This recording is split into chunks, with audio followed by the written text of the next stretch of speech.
حضرت ابو بکر صدیق کا زمانہ تھا تو ایک شخص ملک کے شام کا رہنے والا، بڑا قرضہ چڑھ گیا اس پہ،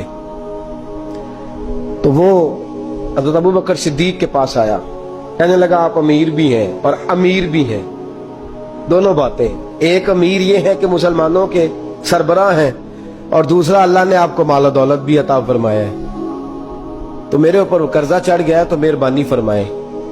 وہ کہتا ہے حضرت صدیق اکبر نے میرا ہاتھ پکڑا، گھر کے اندر لے گئے، باہر سے دروازہ بڑا اعلیٰ تھا لیکن گھر کے اندر گیا تو چارپائی بھی کوئی نہیں تھی، کھجور کی چٹائیاں بچھی ہوئی تھی، کھجور کی چھال کی، اور وہ بھی پھٹی ہوئی۔ فرماتے ہیں سیدنا صدیق اکبر نے بٹھا لیا مجھے اور مجھے کہنے لگے یار تجھے ایک عجیب بات نہ بتاؤں؟ کہ بتائیے۔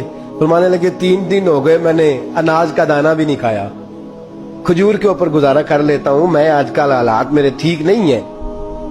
لگا جی پھر میں کیا کروں؟ تو آپ فرمانے لگے تو عثمان غنی کے پاس جا۔ کس کے پاس؟ شخص کہنے لگا جی مجھے تو بہت سارے پیسے چاہیے۔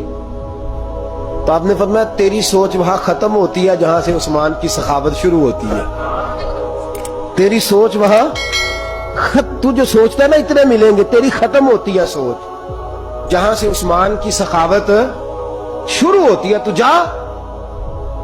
کہنے لگا جی آپ کا نام لوں؟ فرمایا ضرورت ہی نہیں پڑے گی۔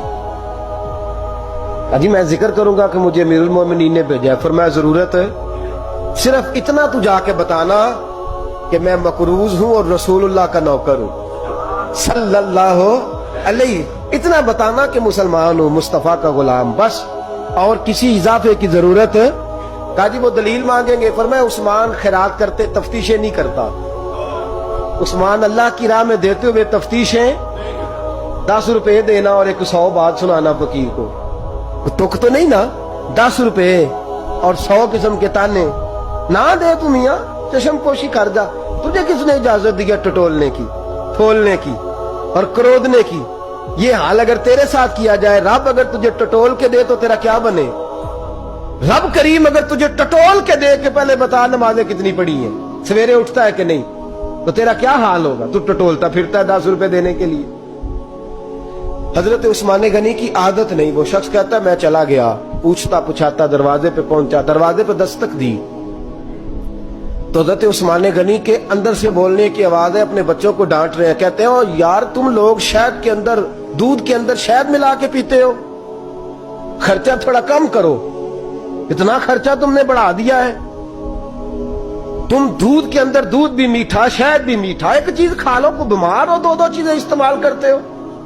کہتے ہیں میں نے کہا ابو بکر تو بڑی باتیں بتا رہے تھے، اور اس قسم کے کئی واقعات حضرت عثمان غنی کے ساتھ ہوئے، وہ تو بڑی باتیں بتا رہے تھے، اور یہ آدمی دودھ شہد سے لڑائی کر رہا ہے اور مجھے کئی 1000 درہم چاہیے، دینار چاہیے، مجھے دے گا؟ فرماتے ہیں اب وہ ڈانٹ کے باہر آئے، میں دروازے پہ تھا، آتے ہی کہنے لگے میں آیا نا تو جب میں نے السلام علیکم کہا تو وہ سمجھ گئے میں مسلمان ہوں۔ کہتے ہیں وعلیکم کہا تو پہلا جملہ انہوں نے جو بولا وہ ان کے بڑے پن کا مظاہرہ تھا۔ کہنے لگے بچوں کو ایک بات سمجھانی تھی، آنے میں مجھے 1.5-2 منٹ لگ گئے، تو دروازے پہ کھڑا رہا، مجھے معاف کر دینا۔ بڑے لوگوں کی بڑی باتیں، بڑے لوگوں کی بڑی باتیں، اتنا بڑا قد ہے اتنا بڑا اخلاق ہے۔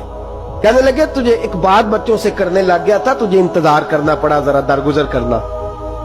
کہتے ہیں پھر انہوں نے دروازہ کھولا، جو اس وقت ان کا ماحول تھا، حویلی کا، ڈرائنگ روم کا، جو بھی، مجھے بٹھایا۔ کہتے ہیں میرے لیے جو پہلی چیز آئی وہ دودھ کے اندر شہد ڈال کے وہ لائے۔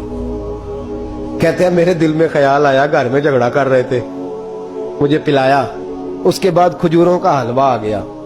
کہتے ہیں میں نے کہا بچوں کو کہہ رہے تھے ایک میٹھی چیز استعمال کرو، میرے لیے 3 آ گئی ہیں، 3 آ گئی، عجیب شخص ہے۔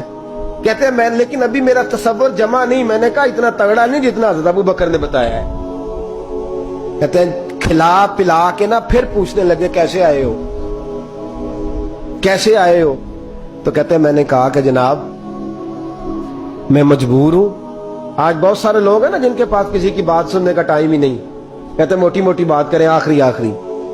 حضرت عثمان غنی پوری کھلا پلا کے کہنے لگے کیسے آنا ہوا؟ کہتے ہیں میں نے کہا جی میں مسلمان ہوں، ملک کے شام کے مضافات کے ایک گاؤں کا رہنے والا ہوں، کچھ کاروباری مشکلات آئیں تو میں مقروض ہو گیا، میرے اوپر قرضہ ہے، مجھے کچھ پیسوں کی حاجت ہے۔ فرمانے لگے میں نے کچھ پیسے کہا، انہوں نے ایک آواز دی تو ان کا غلام آیا ایک اونٹ کے اوپر لدا ہوا سامان لے کے۔ کس کے اوپر؟ اونٹ کے اوپر۔ کہتا ہے مجھے 3000 اشرفیوں کی ضرورت تھی، میں نے بتایا نہیں 3000 چاہیے۔ اونٹ آیا تو حضرت عثمان غنی کہنے لگے اس اونٹ پر تیرے لیے، تیرے گھر والوں کے لیے میں نے کپڑے بھی رکھوا دیے، کھانا بھی رکھوا دیا اور 6000 اشرفیاں بھی رکھوا دیے، تو پیدل آیا ہے تو اب اونٹ لے کے جا۔ کہتے میں نے کہا حضور اونٹ واپس کون کرنے آئے گا؟ کہنے لگے واپس کرنے کے لیے دیا ہی نہیں تو تحفہ ہے، تو لے جا۔